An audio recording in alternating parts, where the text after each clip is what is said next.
So it's at 46.25 volts. That's 12 packs in series. So that's basically like 3.8 volts, something like that.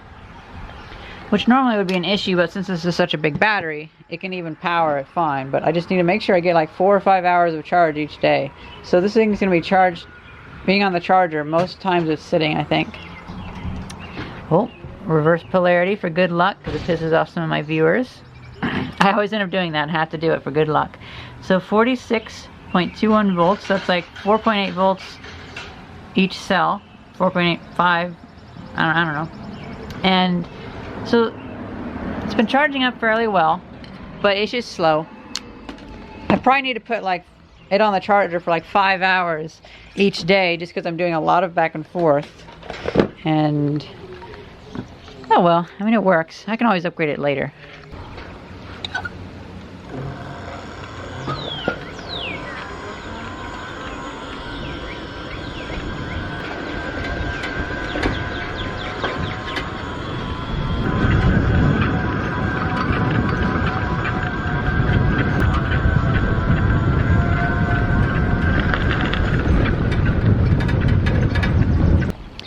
Figure out what the sound is.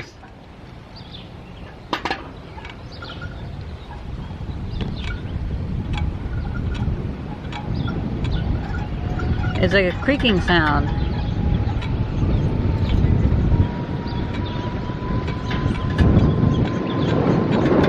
Okay, the road's a little too bumpy to really show, but yeah, there it is. It's a creaking sound.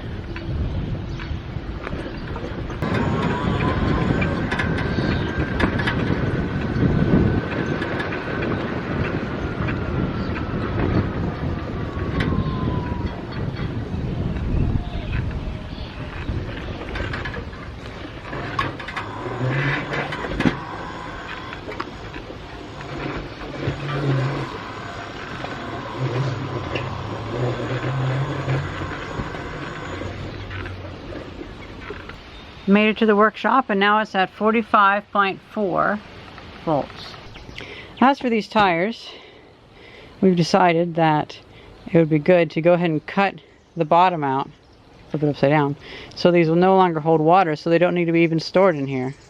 Because the only reason having them in here was just to keep them dry until we use them, or until she uses them. And now is the time to use them. It's funny, I didn't realize how easy it was to cut the sides out.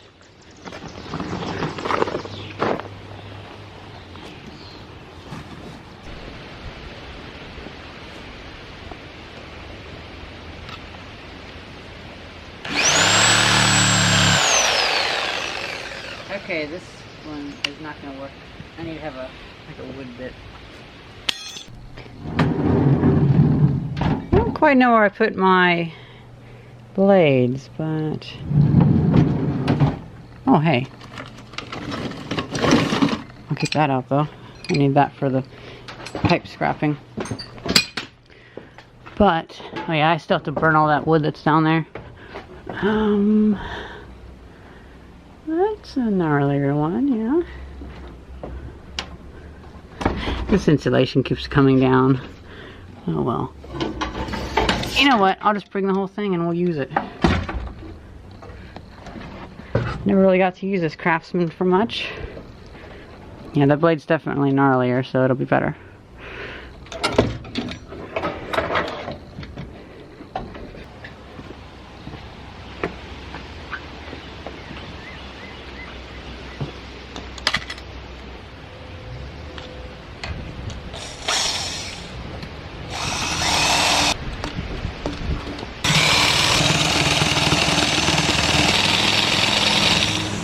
Yeah, if I had a wood bit, it would just go right through.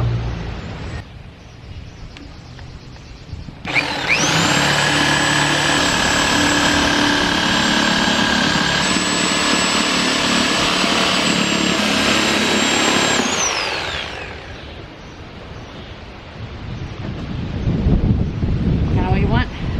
Yep.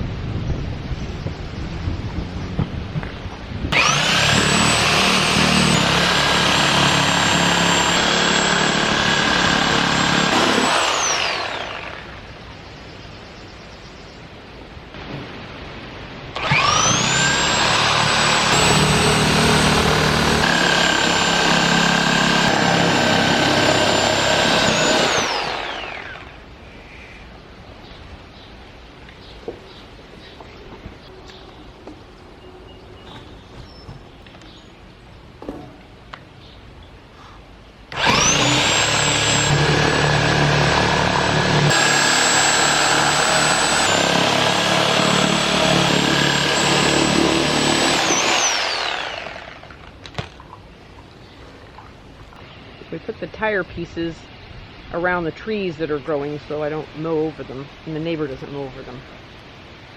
I'm going to trim up around them, but once they're trimmed up, it'll look nice.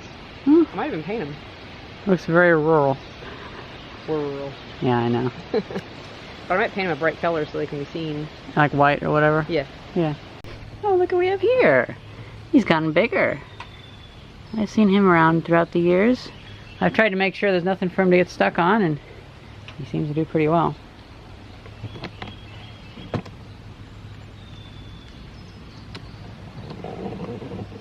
Every time I come back here, I'm finding something else to scrap. A lot of things like insulators or antiques. But this, part of the steam engine project, well, it never really would be quite good for the steam engine, let's be honest. And I should go ahead and just scrap it. But before that, I should take it apart. I'm in the middle of doing a teardown of this and I need some pipes to cheat with the wrench. And it's amazing how fast, when you move away from somewhere, nature just takes over.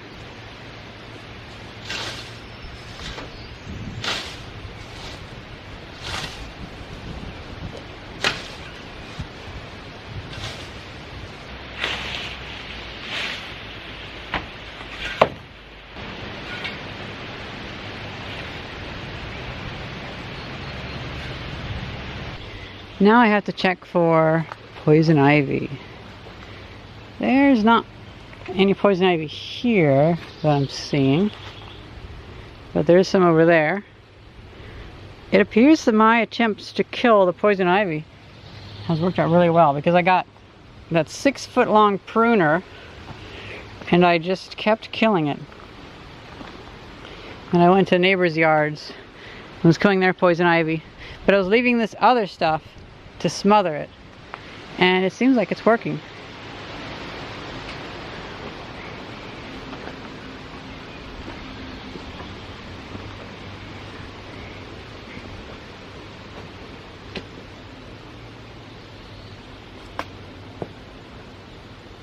Well, that stuff can be scrapped.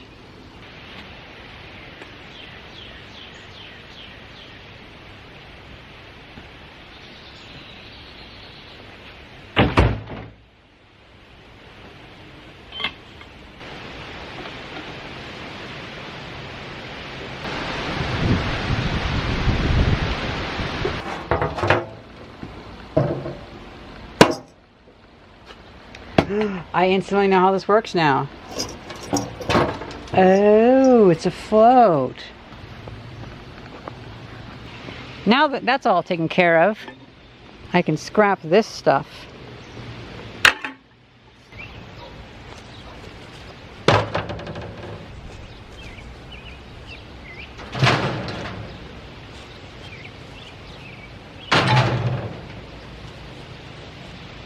I'll organize that more later, but I'm going to have to pull it all away because I'm going to be putting the x-ray machine back there.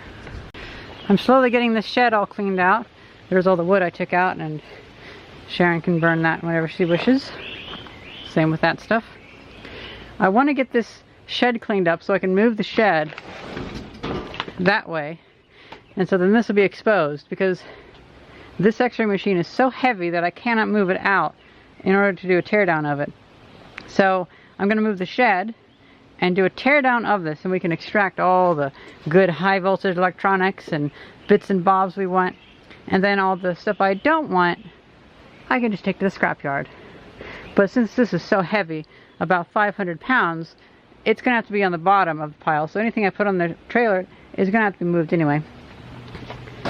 And then of course the printing press, I'll have to find a home for that, but that's going to be quite a big project.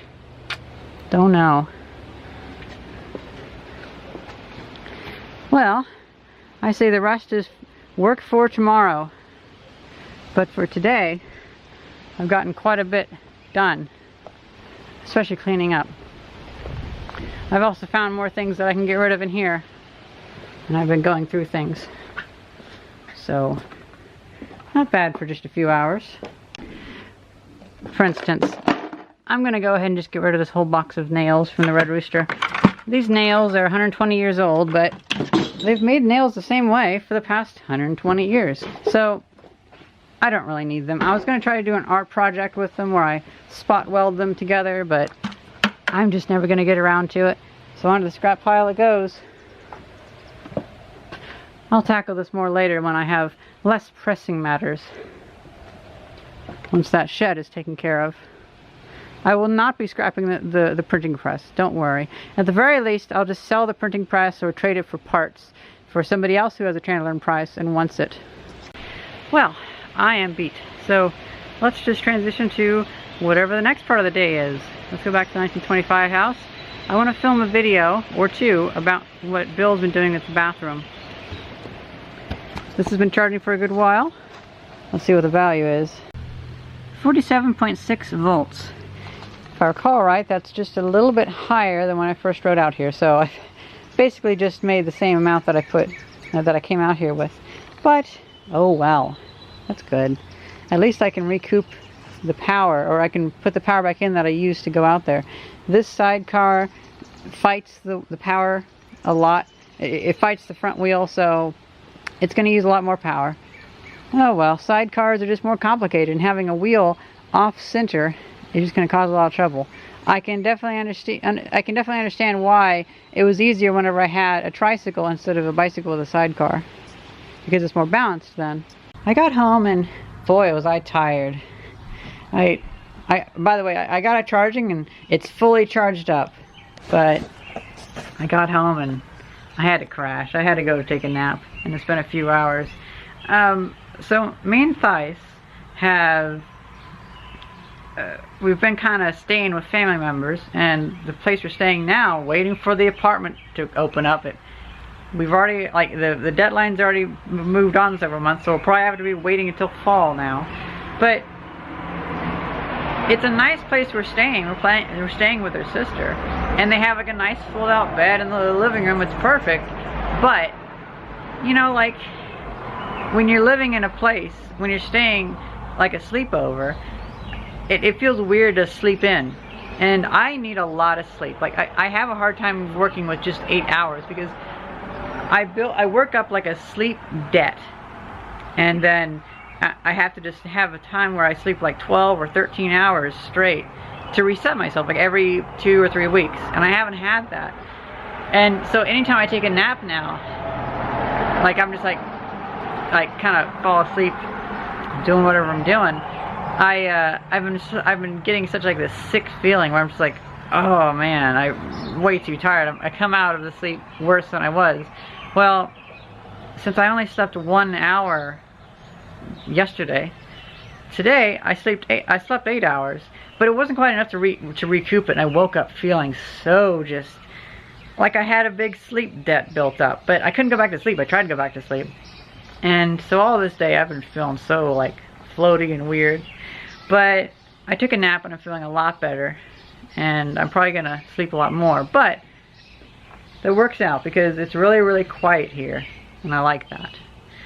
You know, one thing I noticed about this e-bike is the reason I didn't like riding on the main road is because cars are assholes, and they will pass you even if you're going the speed limit, because they just hate being behind bikes, or they hate having to go the speed limit. They want to go 45 in town. And my battery is never big enough to keep up with that. And lastly, I didn't have a driver's license, so I always worried about people pulling me over and specifying, well, technically you have a 1,000 watt motor, which I think needs a driver's license or whatever. But now I have this super big battery, which can handle pretty much anything I throw at it. And then I have a driver's license, and so the only issue is just that people are assholes and keep passing, like speeding. But it's not really a big issue anymore. So on the way home I realized I can just keep on the same road and just deal with the unwelcoming drivers. And so that makes things a little easier. I'm just gonna be an asshole. And by being an asshole, I mean I'm gonna ride on the road, which I'm rightfully allowed to. So that makes things easier. Didn't really think about that when I just on a whim went and got my my driver's license, because I thought my driving permit had expired, and I didn't know if I had to like schedule for a driving session or whatever. But, oh well. Just went ahead and got my driving license with almost no sleep, and it had no real issue with it, so I was like, okay. No wonder so many idiots are on the road. Welcome to Renault's cyberspace, and I have some updates about the ThinkPad 380Z. Now that I had that nap, I can think more fully, and I'm glad I did, because I was almost going to push myself to come back and film a 1925 house video, which now looks like we might film 4 of them. We'll see what I get done. But, you know, we're going to milk this. We're going to really, you guys deserve more house videos, and I want to get more content out of it. Bill's been doing a lot of work. But I've been trying to spend my day scrapping stuff, and also I want to clean out that white tarp shed so I can get rid of the x-ray machine, because that was kind of the main thing in my mind. And then once that's done, that'll be a big improvement, and then I can move on to really tearing through the workshop. When I come back to the workshop, it doesn't feel like my workshop anymore. Granted, I did leave in such a mess because I was working on building stuff, but it was always a mess. I had too much stuff stored there, and well, I've gotten rid of a good amount today that I don't even know if I filmed it, but I have a lot more that I've marked in my mind that I can get rid of that, and I can get rid of that too. And so this will give me time while I'm focusing on the white tarp shed and getting rid of the x-ray machine, which I might be able to film that tomorrow. Do the whole tear down, because today I did the boiler sensor parts tear down, so that's pretty cool. I actually had a fun time with that boiler part, even though I got really dirty doing it, but oh well. I'll be able to focus then, and there's things in mind now. Whenever I get to the workshop, I can see about throwing some of that stuff away, and hopefully get more room in the workshop. And also, I'm hoping to bring back quite a few things, products to sell. So again, just like with those tires, Sharon wanted them cut up so she could use them. So for them to stop taking up space, I cut them up, and she used them. And the x-ray machine, the only reason I have it taking up room is so I can do a video on it. So I'm going to do the video and get rid of it. Those boiler parts, the only reason I had them is I want to do a video on them, so I can do the video and get rid of them. I ended up saving them, but I got rid of most of the metal. I worked really hard to get the fittings off of it, but a lot of these things I need to just get through it, and that'll be me cleaning up. Because so many things, the reason I have it is because I want to do a video with it, but I won't have it after the video. It's just waiting for a video, so I need to do that. That's my best way to get through some things, is to come back here for a week and just work like hell and get stuff done. And then I can spend the other times, like the evenings, tinkering with stuff. And it's a good mix. I had a little bit of an issue with like my motivation, because not much I can really do out there. And when I don't have a workshop, it feels like my magic has left me. And now that I come back, I feel like I'm having a hard time getting my magic back. And I've been disenchanted by my building magic. And coming back, just because I lost the little bit I had, and coming back, regaining access to it, it's so apparent that it wasn't even big enough in the first place. Like, I have a hard time finding screwdrivers in my workshop, because I never actually bought a screwdriver set. I just have like I find them here and there, and I take a screwdriver and I file it thinner for something, or kind of, I haven't really actually done a good job where, oh, I have a set of screwdrivers. And so now that I come back, I wasn't happy with how I felt like I lost my magic. And now that I have the magic accessible again, it's not magical enough. I need to be able to just go in the workshop and build something. And it makes me quite angry, because I would love to have my childhood dream where I can just imagine something and it exists. Kind of like 3D printing. But we're not going to have that. So I need to get back in the motion of building things, but I can't keep going like this. I need to make it to where it's almost magical how I can just build stuff.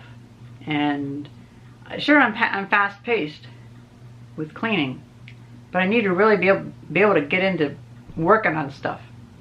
And it'll take me a while to rebuild my motivation. The other thing is also, for the longest time I used things as a stand-in for a personal life. I grew up homeschooled, 8 miles from anywhere, in a town without any other kids, really. And there were some, I didn't really talk to them, except for my one neighbor named Lance. And so I thought that, well, I just had to make do with my tinkering experiments. And the issue is, I took something that is genuinely enjoyable. I genuinely enjoy tinkering with old laptops, which I remember whenever they were new, but I just like that kind of era of laptops and stuff. But I would take that, something I actually intrinsically enjoy, and I would ruin it by turning it into like a drug that I would use to distract me from life. And I also had some negative views of myself, because I thought, well, if I've never been around that many people, then when I actually get family or get someone in my life, then like guys, then I'm probably not gonna be able to even be worthy of that. And then we go, and I fly out there, and I stay with her for 6 months, and we're doing stuff, and yeah, I have my best friend every day. And it turns out I'm not as dysfunctional as I thought I would be.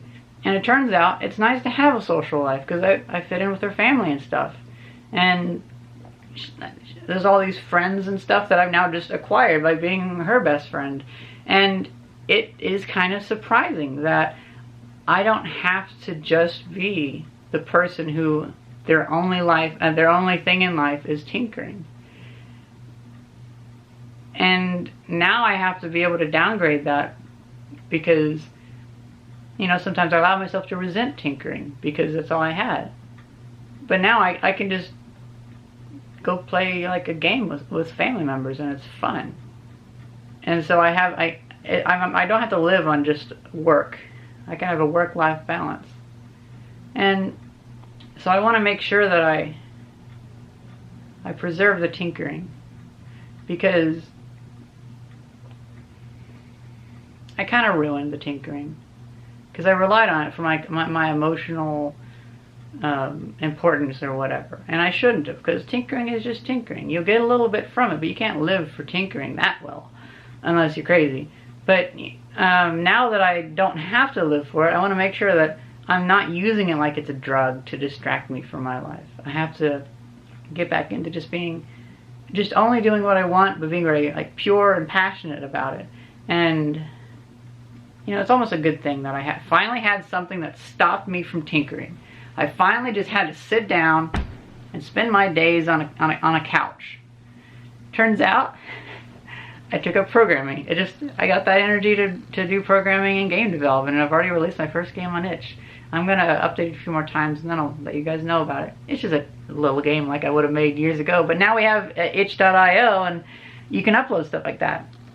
And I even made some levels for VR chat. VR levels are like really high quality, and somehow I have to finally like have myself bolted down, and then I stop doing what I'm doing, and then I kind of sit there, and then all of a sudden a little bit of pure, genuine innovation and creativity bubbles to the surface, and I have my computer there, and I start tinkering. And so I kind of had to be held down and stop from tinkering like I was in order to tinker the right way. And I hope that whenever I come back here, because it'd be nice if I can fall into a good cadence where maybe I come back here 1 week for every month or every other month. Maybe not the hot months and maybe not winter. And I can do videos out here, do production of stuff, and then spend my life and have my socializing with my best friend in Philadelphia. So I think this is overall very healthy, even if it's painful. But I had some progress. So the hard drive, that was my friend Bill Gokenauer, the one that died. His laptop hard drive, turns out it does have a really bad issue, but it's only at like 17 gigabytes in. It's at the very end. You can see when it was cyberspace. I have all this stuff I've been doing. This drive was the original drive for my ThinkPad 385 CD, and it has several bad sectors. It's only 1.8 gigabytes, so there's a bad one about 300 megabytes in, and another one about 700 megabytes in, so it kind of makes it unusable. I'm gonna have to work on partitioning it better. But I found a partition tool, which I like very much, and boy is it, oh whoops, boy is it amazing. Oh yeah, I have to replace the CMOS battery. This is a really powerful tool, which I plan to do. You know, here's the thing, this is all tinkering, and when I go back to Philadelphia, then I want to do like an actual high quality video series on these, and like I'll do a whole video just about this. I'll milk it out. I'm gonna really do a lot of videos on this, because this is what I've really been thinking a lot about. I haven't been thinking about the workshop and stuff. I've been thinking about tinkering with old computers and pushing them and programming new software for it. So it's called Partition Logic, and it's like this little, it's like a self-contained floppy disk operating system that this guy has made. I don't know hardly anything about it, but I was able to use it. It gets a lot of control, and I was able to jump like, oh actually I'm going to put it at 0. It's the other one. On the other one I was able to jump past the first few bad sectors, and then I was able to, on this one, to stop it at about 16 gigabytes, and so this entire end piece that has some bad parts on it makes the drive go clicky clicky. I can avoid all of that. Now thankfully it was only one file wide area that had that issue, so I could still make another partition past this and recover like 2 or 3 gigabytes, but for a Windows 2000 machine this is pretty good. So oh, there's also like tools up here and stuff, computer browser and text editor and stuff. So it's a really weird program. Right, protect that one. And then I know I've never actually had full Windows 2000. I just have the beta Windows 2000 beta 3 from June 1999, and because it doesn't need a password to use, I have a whole box of these. But I know like it doesn't understand JPEGs or bitmaps or whatever, or PNG. There's something like it doesn't understand some things, and it has loads of issues. But it's what I got, and I'm planning to finally actually experience full Windows 2000 Professional eventually. But for now, this is what I got on me, and it works mostly. Oh weird, it brought this back up. I didn't realize it would bring this back up.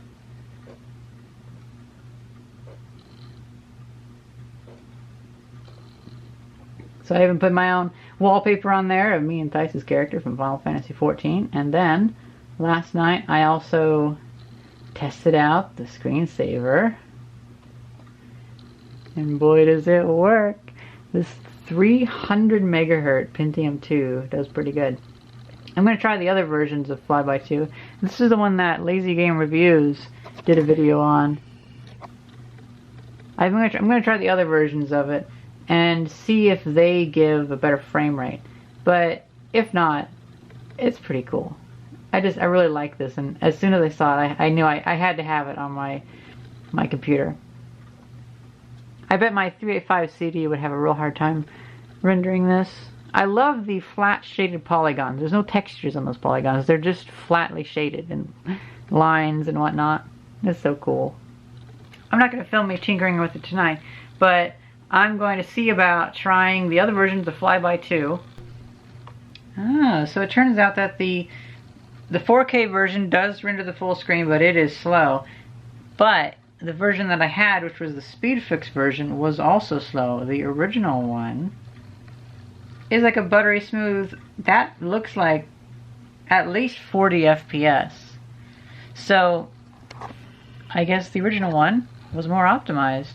And then I'm going to see about trying to install something like SimCity 2000. I'm probably also going to try putting a Wi-Fi card in, see if I can get some internet. I don't know if I want Windows 2000 on the internet, especially not a beta version, but I'll see if that's compatible, because the 385 CD has issues with the PCMCIA cards. And then I might try installing something like Anno 1602 or whatever. But yeah, I'm going to have an evening of tinkering with that for a few more hours. And then I'm gonna hit the hay pretty early and help myself work off this sleep debt that I have, because I need some extra sleep. And if I have to move anything big over to the computer, I can take the drive out and then use my USB to 40 pin or 44 pin IDE connector to just hook it up to my new ThinkPad and dump files strictly onto it. I don't have to burn a CD or whatever. I can just directly do it. So that's pretty cool. I hope you guys enjoyed this video. And thank you very much for watching. See ya! I do like this screensaver. I'm liking how this computer is getting its own personality like me. Well, it's the personality of me and Thice and the games we're going to play, because we're going to have 2 of these laptops. And I want them to be packed full of fun games. Like a little machine of, a little representation of all the games from that era. It'd be pretty cool. Maybe put an SSD in it.